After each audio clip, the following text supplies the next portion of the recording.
Криволинейным движением называют движение, траекторией которого является кривая линия.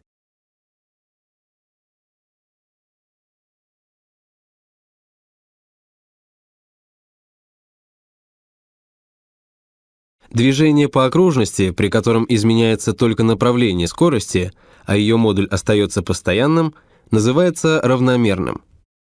Примером может служить любая точка карусели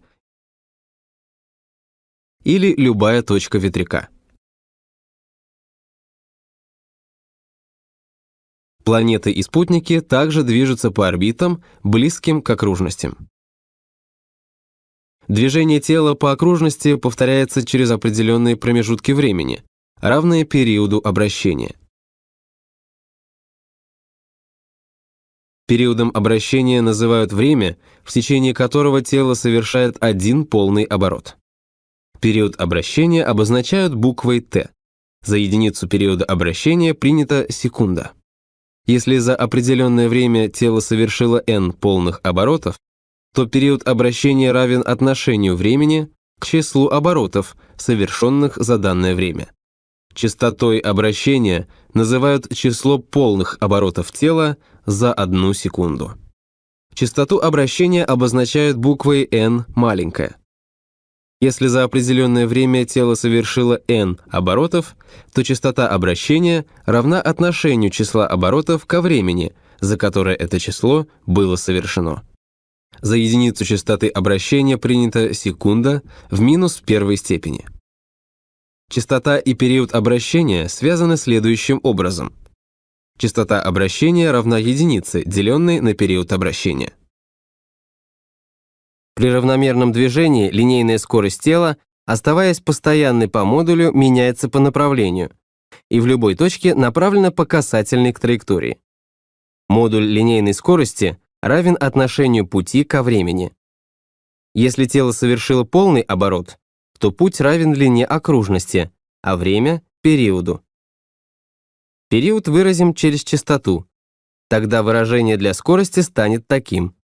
Угловой скоростью называют физическую величину, равную отношению угла поворота, радиус вектора, к промежутку времени, за которое этот поворот произошел.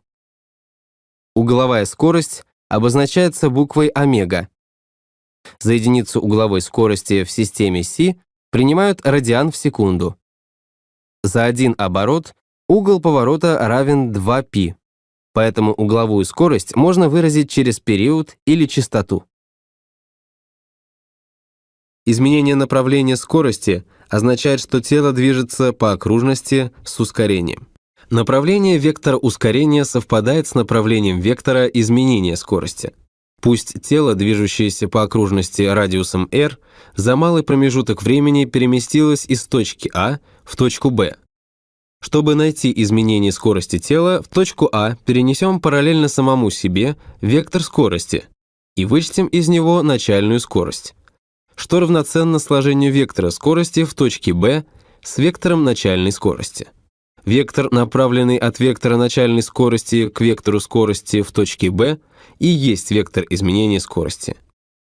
Рассмотрим треугольники АОБ и АЦД. Оба они равнобедренные. Сторона АО равна стороне ОБ, и АС равна АД. И имеют равные углы. Угол АОБ равен углу САД, как углы со взаимно перпендикулярными сторонами. Следовательно, эти треугольники подобны. Поскольку точки А и Б расположены близко друг к другу, то хорда АБ мала, и ее можно заменить дугой. Длина дуги – путь, пройденный телом за время с постоянной скоростью. Кроме того, сторона АО равна радиусу, сторона ДС равна вектору изменения скорости, а АД равна вектору скорости. Преобразуя выражение, находим ускорение.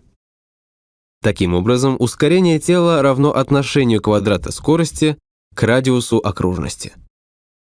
Чем меньше хорда АБ, тем точнее направление вектора изменения скорости совпадает с радиусом окружности. Следовательно, вектор изменения скорости и вектор ускорения направлены по радиусу к центру окружности. Поэтому ускорение при равномерном движении тела по окружности называют центростремительным.